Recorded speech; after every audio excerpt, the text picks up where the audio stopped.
C'est parti pour un nouveau numéro de votre magazine Tyrannus, qui est ce cadre d'échange et de partage autour de la parole de Dieu.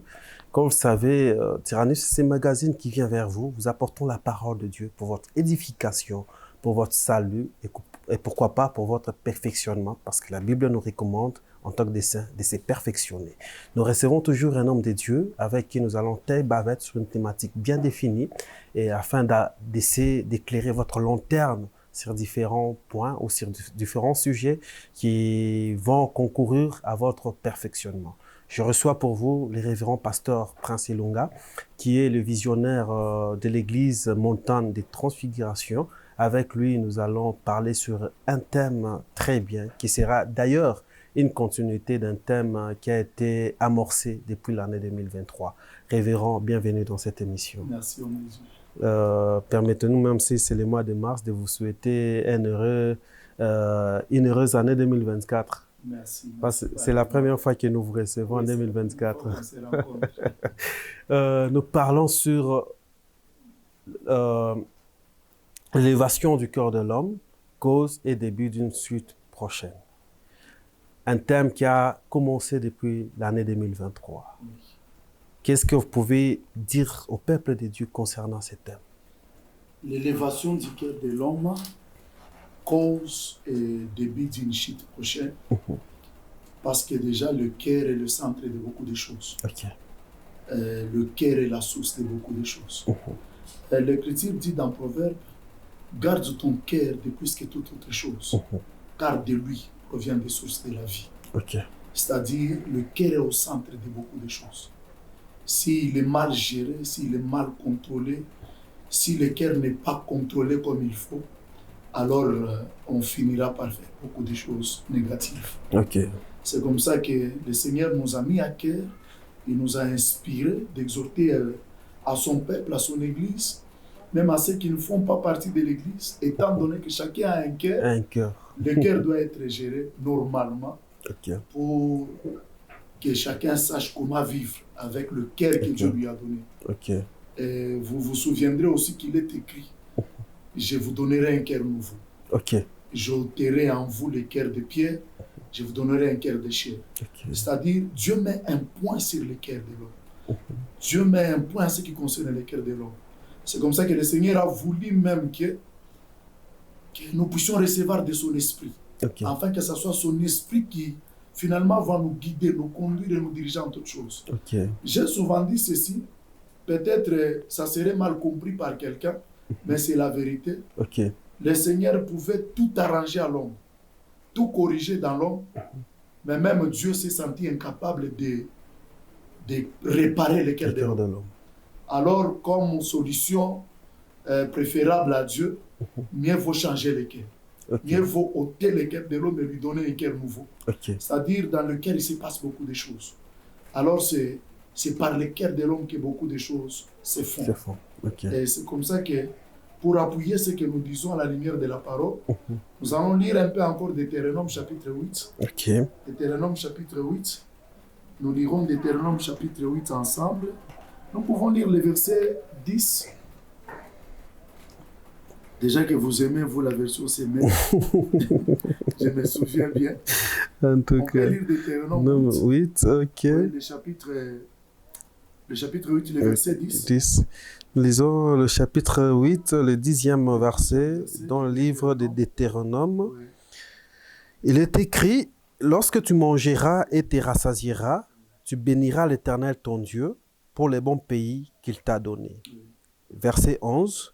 « Garde-toi d'oublier l'Éternel ton Dieu, au point de ne pas observer ses commandements, ses ordonnances et ses lois que je t'ai prescrits aujourd'hui. » 12. « Lorsque tu mangeras et te rassasieras, lorsque tu bâtiras et habiteras de belles maisons, lorsque tu verras multiplier ton gros et ton menu bétail, s'augmenter ton argent et ton or, et s'accroître tout ce qui est à toi, prends garde que ton cœur ne s'enfle. Prends garde que ton cœur ne s'enfle. Et que tu n'oublies l'Éternel ton Dieu. » On peut arrêter par là, homme de Dieu. Ok. C'est déjà bon avec Deutéronome. On va commencer par là. Ok. L'Éternel parle à Israël au travers de Moïse. Lorsque tu mangeras, tu te rassasieras. Il arrive toujours ces moments-là, ces temps, où l'homme voit l'épanouissement dans sa vie, où l'homme prospère. Okay. C'est lorsque le temps, la saison de la prospérité arrive, la saison de l'épanouissement, que le cœur commence à produire certaines choses, que les effets du cœur commencent à se manifester. L'Éternel met déjà Israël en garde. Parce que déjà le territoire de la destinée vers lequel Israël est en train de partir, c'est un territoire où coule le lait et le miel. C'est-à-dire c'est déjà un pays d'abondance. Et Dieu sait ce que l'abondance produit au cœur de l'homme. Dieu maîtrise bien ce que l'abondance fait au cœur de l'homme. Parce que déjà avant que l'Éternel parle à Israël, il était avec lui, Lucifer. Auprès de l'Éternel, il y avait Satan. Lorsqu'il était dans le ciel, il n'était pas Satan. Lorsqu'il était dans les cieux, c'était un ange. C'était un chérubin protecteur. C'était un chérubin aux ailes déployées.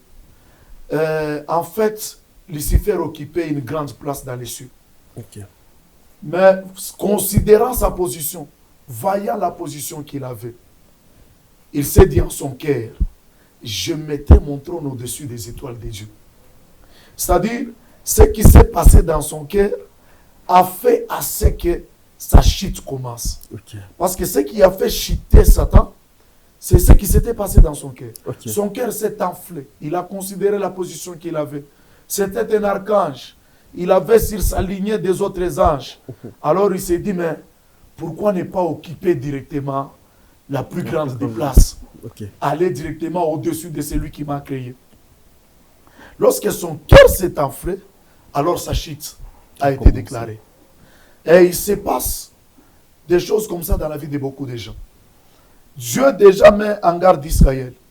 Là où vous allez, vous serez dans l'abondance. Là où vous allez, vous mangerez. Là où vous allez, la multiplication vous accompagnera. Mais prenez garde à votre cœur. Que votre cœur ne s'enfle. Parce que, homme de Dieu, lorsque le cœur commence à s'enfler, ça nous met sur la voie contre la voie de Dieu. Ça nous met sur les déroutes. C'est-à-dire, ça nous égare de la voie du Seigneur. Votre cœur ne peut pas s'enfler. Votre cœur ne peut pas s'orgueillir de ce que vous devenez et puis vous garder sur la voie du Seigneur. Lorsque le cœur commence à s'enfler, directement, le cœur commence à vous faire oublier la loi de Dieu. Le cœur commence à vous faire oublier l'humilité. Votre cœur commence à vous faire oublier tout ce qui doit être agréable au Seigneur. Et du coup, votre chute est déclarée.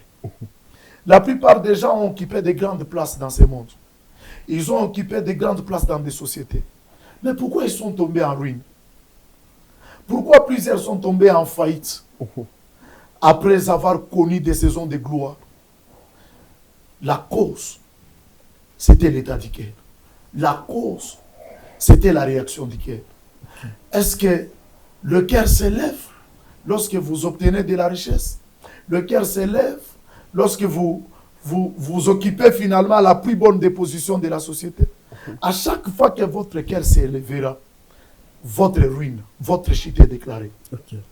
Et ce qui est bizarre, c'est que lorsque le cœur de l'homme s'élève, ce n'est pas avec un homme qu'il va combattre. Lorsque le cœur de l'homme s'élève, ce n'est pas avec son entourage qu'il va combattre.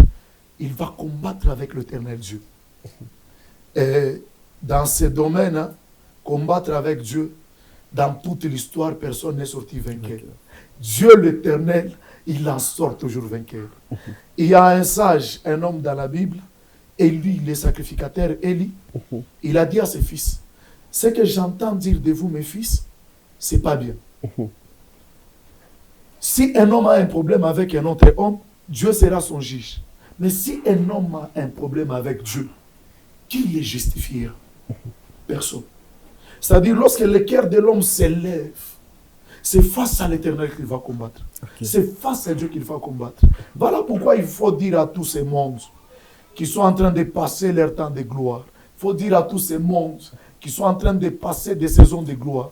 Il faut dire à ces mondes d'être humbles. Il faut dire à tous ces gens d'être humbles.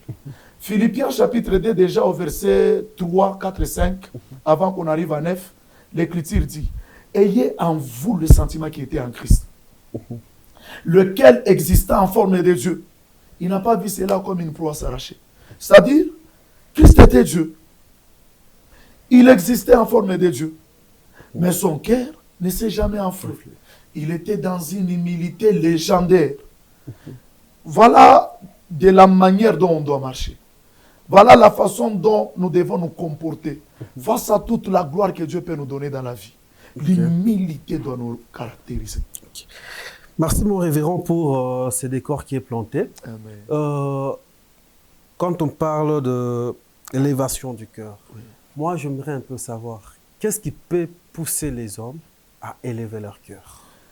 Qu'est-ce qui pousse à l'homme à élever son cœur? La mauvaise gestion de l'abondance. La mauvaise gestion du temps de gloire. Beaucoup de gens ne savent pas, ne sont pas préparés pour vivre dans la saison de gloire. L'apôtre Paul dit dans une des épîtres, déjà je crois à l'épître aux Philippiens, il dit « Je sais vivre dans l'abondance et je sais vivre dans la disette. » C'est-à-dire, lui, il était préparé. Lui, il a passé le moment de la disette. Il sait comment vivre dans le moment de la disette. Et lorsque le moment de la gloire, l'abondance est arrivé, il sait comment vivre. C'est-à-dire, homme de Dieu, c'est toute une école. Vivre les saisons de la vie. Vivre les étapes de la vie. Selon que Dieu vous amène. C'est toute une école. Ça s'apprend. Ça s'apprend comment vivre. Il y a des gens, quand ils commencent à trouver de l'argent, finalement, il oublie même son âge. Il oublie qu'il est jeune et tout le monde qu'il rencontre là, ils sont petits. Ils sont petits parce que lui, il a des moyens. Ils sont petits parce que lui, il a de l'argent. Parce qu'il a trouvé des moyens, parce qu'il est dans une saison de gloire. Il doit taper, il doit tapoter les épaules de tout le monde. Et finalement, là même, la notion du respect de l'âge n'existe plus. Nous voyons ces choses même dans nos églises. Et il y a de nos jeunes frères, il y a de ceux-là qui nous ont précédés, nous, dans les ministères. Vous trouvez les gens de notre génération qui finalement, parce que lui, il passe une saison de gloire, il est en train de... Il est connu à Lubumbashi, il est connu au Congo, il est connu dans le monde.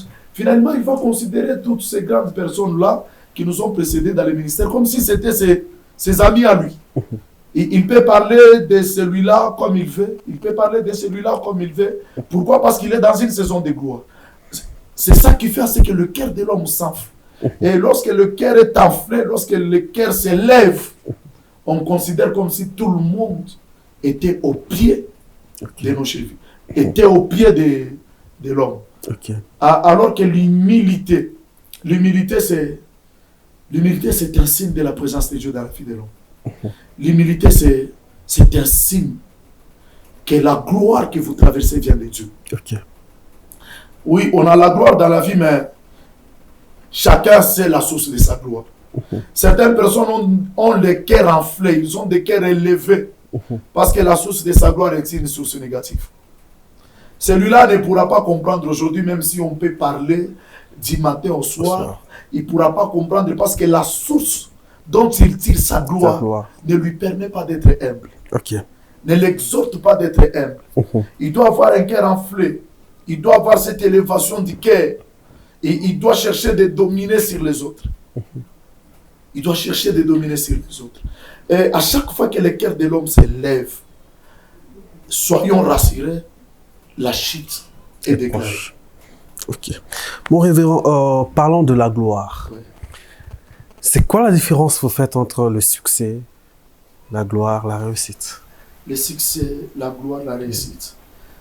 Quand on parle déjà de la gloire, on voit tout ce qui brille, on voit tout ce qui rayonne, on voit tout ce qui attire. Du coup, là, la réussite attire. Le succès attire. En fait, le succès est contenu dans la gloire. La réussite est contenue dans la gloire. Et la gloire, c'est la définition de toutes ces choses. La réussite, le succès et tout ça. C'est ça qu'on appelle la gloire. Il y a des gens, quand ils commencent à réussir, ils ne considèrent plus les autres. Quand ils commencent à réussir, il y a des gens qui pensent que c'est par ses propres efforts. À des fois, dans chaque réussite, dans chaque gloire, on doit avoir la reconnaissance à Dieu. On doit quand même reconnaître que Dieu est derrière votre réussite. Dieu est derrière votre gloire. Vous savez ce qui a amené Nebuchadnezzar en brousse pendant 7 ans? C'est l'élévation du cœur. Nebuchadnezzar est sorti et puis du coup il a crié, voici Babylone que j'ai bâti par ma puissance. Et une voix lui a dit des cieux, tu as bâti Babylone par ta puissance. Et une voix lui a dit, aujourd'hui même, tu ne seras plus sur le trône de Babylone. Aujourd'hui même, le trône de Babylone te sera arraché. Et Nebuchadnezzar fit jeter en brousse pendant 7 ans. Et voilà, il était transformé en un monstre là, parce que son cœur s'était enflé, son cœur s'était élevé. Et pour que Dieu lui approuve que c'était Dieu qui résistait à l'élévation de son cœur, qui résistait au fait que le Nebuchadnezzar s'était enflé dans son cœur, son trône est resté vide pendant 7 ans et personne ne l'avait occupé. Bon, le roi est jeté en brousse. Finalement, là, il est transformé en un oiseau. Finalement, là, il a des cheveux comme des plumes. Il est transformé en un monstre. Mais le trône est vide. Il n'y a personne qui prend le courage d'occuper son trône. C'est-à-dire, Dieu avait choisi de prendre lui-même place sur le trône à Babylone. Parce que Dieu n'aime pas partager sa gloire. À chaque fois que votre cœur s'enfle, Dieu se sent menacé dans sa gloire. Ok. À chaque fois que votre cœur s'élève, l'Éternel se sent menacé dans sa gloire. Alors il ne permettra pas que vous continuez à régner. Homme de Dieu, nous sommes en train de communier avec vous. Amen. L'élévation du cœur de l'homme. Ouais. Vous avez parlé de la source. Je vais entrer dans votre domaine. Vous êtes les hommes des dieux. Oui. Aujourd'hui, nous voyons les hommes des dieux qui se lancent dans des concurrences. Moi, j'ai fait plus que l'autre. Moi, j'ai une assemblée, il y a beaucoup de gens. Vraiment. Moi, si je me mets à prophétiser, je vais te donner les numéros, l'adresse, les arrière-grands-pères. Je vais te situer, je vais te localiser, comme on l'a dit. Et ça, on peut apparenter ça, cette concurrence-là, c'est de l'orgueil, c'est de l'élévation du cœur de l'homme, où vous pensez que c'est un phénomène qui est peut-être normal, cette concurrence-là, qui pousse les autres à mieux travailler. En tout cas, ça, ma chère Lémon, je serai très clair. Ce n'est pas un phénomène normal, Okay. c'est de l'élévation du cœur de l'homme. Dieu est dans l'humilité. Okay. L'apôtre Paul dit, j'ai semé, Apollos a arrosé, c'est Dieu qui fait croître. Okay. C'est une parole d'un homme authentique. C'est une parole d'un homme qui a pour source Dieu. Parce que l'humilité doit nous caractériser. Okay. Nous ne sommes pas tous appelés à faire les mêmes choses. Peut-être celui-là prophétise trop mieux. Mais il y a quelqu'un dans le secret là qui ressuscite les morts sans les dire. Jésus a dit, de tous ceux qui sont nés de la femme, il n'y a pas plus grand que Jean-Baptiste. Or, ce Jean-Baptiste qui était prophète, n'avait jamais prophétisé individuellement à quelqu'un. Je crois que ce qu'il entendait était scandalisé. Parce que comment Jésus pouvait mettre à côté les grands Moïse, les grands Élie, Ésaïe, qui a fait descendre les feux. Comment il pouvait mettre à côté les grands Ésaïe, qui a prophétisé même le temps messianique. Et puis il dit, de tous ceux qui sont nés de la femme, il n'y a pas plus grand que Jean-Baptiste. Okay. Pourquoi parlait-il de Jean-Baptiste? Jean-Baptiste était humble. Jean-Baptiste était en train de l'introduire. Okay. En fait, on est grand, c'est seulement devant Dieu. On peut être grand devant les hommes si on n'est pas grand devant Dieu. Ça importe peu. Okay. Mieux vaut être grand devant Dieu qu'être grand devant les hommes. Parce que ce qui fait, c'est que quelqu'un est enflé, il a de l'orgueil, il ne veut pas entendre quand on parle, il veut se comparer aux autres.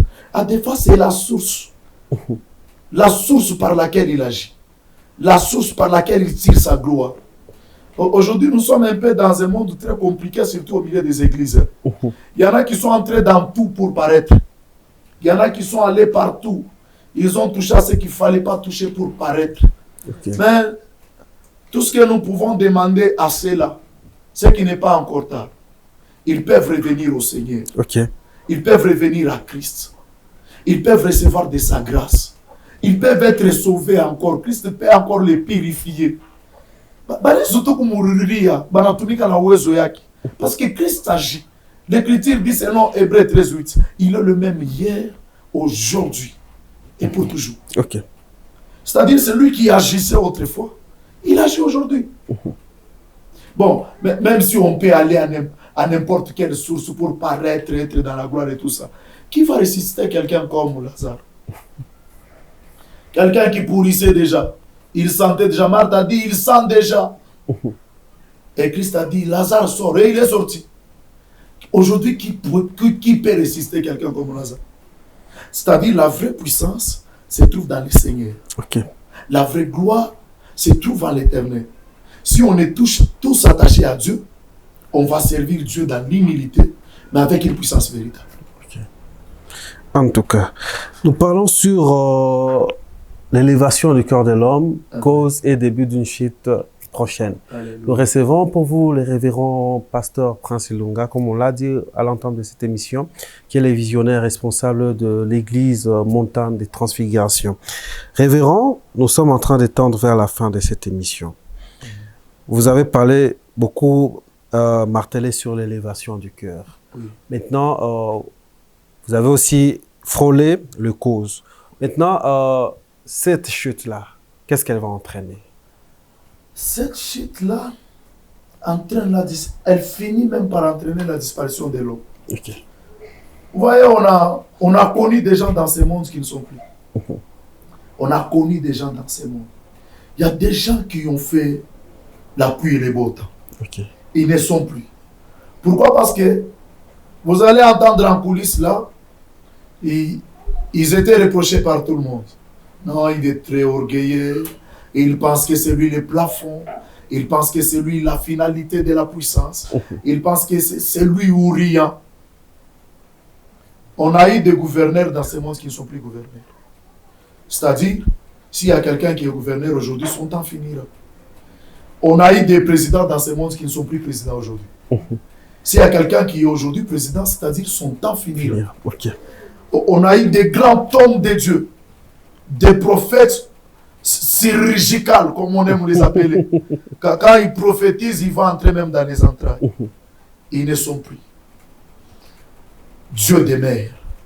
L'Éternel reste. Okay. Ce que l'homme doit savoir, c'est que quel que soit le temps que vous pouvez faire, Dieu restera et vous passerez. Pourquoi continuer à faire de l'orgueil? Pourquoi enfler son cœur? Okay. Il faut être humble. Il faut rester humble. Ou sinon, si le cœur continue à s'élever, l'homme va s'éteindre. Okay. L'homme finira d'une manière à ce qu'on ne parlera même plus de lui.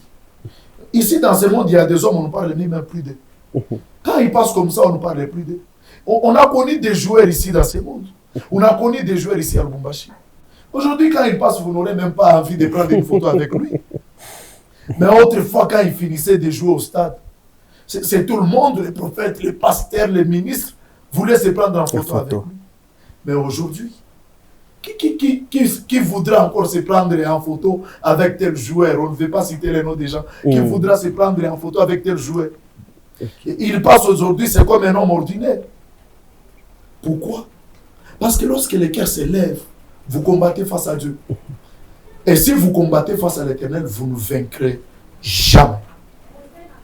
Vous ne vaincrez jamais. Combattre face à Dieu, vous ne pouvez jamais sortir vainqueur. En tout cas, vous avez compris que la matière elle est abondante. Révérend, on va le faire un peu rapidement. Oui. Cet orgueil-là, ça concerne seulement les politiciens, les hommes d'affaires, ou même dans des familles, il y a des enfants qui sont orgueilleux. Même dans nos familles, il y a des enfants qui sont orgueilleux. Il y a des enfants qui ont grandi, les parents ont payé les études. Quand ils ont trouvé des moyens, ils ont pensé qu'ils étaient même plus grands que leurs parents. Vous allez entendre de la façon dont il appelle son papa au téléphone. Okay. Allô, Benoît, est-ce que tu es encore à la maison? Je vais t'apporter quelque chose. C'est-à-dire même le respect des papas n'existe pas. Nous sommes dans une génération que j'ai toujours considérée une génération égarée. Okay. Où les gens ont perdu les valeurs primitives. Où les gens ont perdu la considération de ceux qui nous ont précédés. Même dans nos familles, il y a des enfants qui ont perdu le respect, l'humilité face aux parents, la considération, l'honneur des parents. Parce qu'ils ont trouvé des moyens. Okay. Parce qu'ils sont devenus plus grands que les parents. Parce qu'ils sont mieux établis que les parents. Finalement, papa est en train de louer une maison quelque part. Lui, il en a plusieurs. Il en a des véhicules. Finalement, il considère qu'il peut gérer même son papa. Alors que selon la parole de Dieu, la longévité de la vie de l'homme dépend de l'honneur qu'il donne à ses parents. Parce qu'il est écrit, honore ton père et ta mère, afin que tes jours se prolongent sur terre. C'est-à-dire, la longévité n'est pas le fait d'une prière. La longévité n'est pas le fait d'une consécration à Dieu. La longévité est le fait d'honorer ses parents. Ça, c'est selon la parole de Dieu. Okay. Mais celui qui a son cœur élevé, celui qui a son cœur enflé à l'égard de ses parents, parce qu'aujourd'hui, il occupe une bonne position de la société, il occupe une bonne position dans la vie. Il mourra et laissera ces choses à quelqu'un d'autre. Okay. Il mourra et il laissera ses parents. Parce que le cœur ne doit pas s'enfler même devant ses parents. Les enfants doivent être humbles. Les gens doivent être humbles. Chacun doit être humble dans le milieu qu'il est, selon la mesure de la grâce qu'il reçoit de Dieu. Okay. On peut être élevé jusqu'à dépasser ceux qui nous ont encadrés, ceux qui nous ont conduits. On peut être élevé, mais la reconnaissance, la notion de la reconnaissance exige à ce qu'on soit humble. Okay. Face à ceux qui nous ont encadrés, face à ceux qui nous ont dirigés, face à ceux qui nous ont amenés sur une voie qui nous a conduit à la gloire, la notion de la reconnaissance exige à ce qu'on soit humble à l'égard de ces gens. Ou sinon, c'est face à Dieu qu'on sera en train d'éviter. En tout cas, quels sont les remèdes que vous proposez au peuple de Dieu? Le remède qu'on peut proposer au peuple de Dieu, c'est que, d'abord, que les orgueilleux reviennent à Dieu. Parce qu'il est écrit, Dieu résiste aux orgueilleux. Et il fait grâce à ceux qui sont humbles. Okay. Hommes de Dieu, on ne se mentira pas. Les hommes humbles, Dieu les élève toujours. Même s'il était déjà élevé, Dieu l'amènera encore à la gloire. Parce que c'est de gloire en gloire et de victoire en victoire. Okay. Et cette parole, c'est pour des hommes qui sont humbles. Dieu résiste aux orgueilleux. Comme remède, nous demandons à tous, s'il vous plaît, vous êtes assis dans votre chaise au salon, vous êtes peut-être dans un salon de coiffure, s'il vous plaît, si vous avez senti que l'orgueil montait dans votre cœur, revenez à Dieu. Repentez-vous, changez votre façon de faire des choses. Demandez à Dieu de mettre une dose de l'humilité dans votre cœur. Il le fera. Si vous sentez déjà que dans votre société, en tant que directeur, par votre façon de parler aux gens, de diriger les autres, l'orgueil vous environnait, votre cœur était enflé, le cœur c'était tellement... Revenez à Dieu. Revenez seulement à Dieu, Dieu est bon. C'est ça qu'on peut dire. En tout cas. Dieu est bon. Et quand vous revenez à Dieu, c'est-à-dire vous sentirez de la fraîcheur dans votre cœur, vous permettez qu'on... Pas de souci en tout Merci. cas. Vous sentirez de la fraîcheur comme ce que je viens de faire là. Ça se passera en vous. Okay. Donc Dieu vous accueillera à bras ouverts. À bras ouverts et il vous donnera l'humilité. En tout cas. Pasteur, oui. Répondez par oui ou non. Est-ce que les hommes de Dieu qui sont orgueilleux servent Dieu? Les hommes de Dieu orgueilleux, est-ce qu'ils servent Dieu? Ça serait difficile de dire oui ou non. Parce que c'est une matière à réflexion. Okay. Ça serait difficile de dire oui ou non. Okay. Parce qu'en fait, là, c'est Dieu qui sait qui est en train de les servir et qui ne les sert pas. L'enfant qui est orgueilleux envers ses parents, ouais. Sera béni, oui ou non? Non. Ce politicien qui est tout puissant là, oui. Est-ce que va-t-il continuer à régner, oui ou non? Sa chute est prochaine. Ça pousse. Vous avez compris. Merci, pasteur. Merci. Merci, homme de Dieu. Merci aussi à vous, peuple de Dieu, de nous avoir suivis de partout. Nous vous disons sincèrement merci. Révérend, qu'est-ce que vous pouvez dire en 30 secondes à tous ces gens-là? En 30 secondes, si vous voulez vivre l'humilité de votre vie, si vous voulez travailler et être humble avec les gens, être humble avec ceux qui vous entourent, croyez au Seigneur Jésus-Christ. Il vous sauvera. Croyez au Seigneur Jésus-Christ. Il vous donnera de son esprit. Le cœur que vous avez vous sera ôté. Il vous donnera un nouveau cœur qui est son esprit. Il vous conduira et vous serez fils de Dieu. En tout cas, vous serez fils de Dieu. Il n'y a pas meilleure part que nous puissions vous recommander, si ce n'est que croire en Jésus-Christ comme votre Seigneur et votre Sauveur. C'est ça même, Tyrannus, apporter Jésus jusque chez vous. Merci de votre fidélité. Merci de votre attention soutenue. Le pasteur est là, vous avez besoin de lui. Il sera là, vous laissez vos questions et il vous répondra. Nous vous disons sincèrement merci et nous fixons rendez-vous à la semaine prochaine avec le même amour et la même détermination. Shalom chez vous.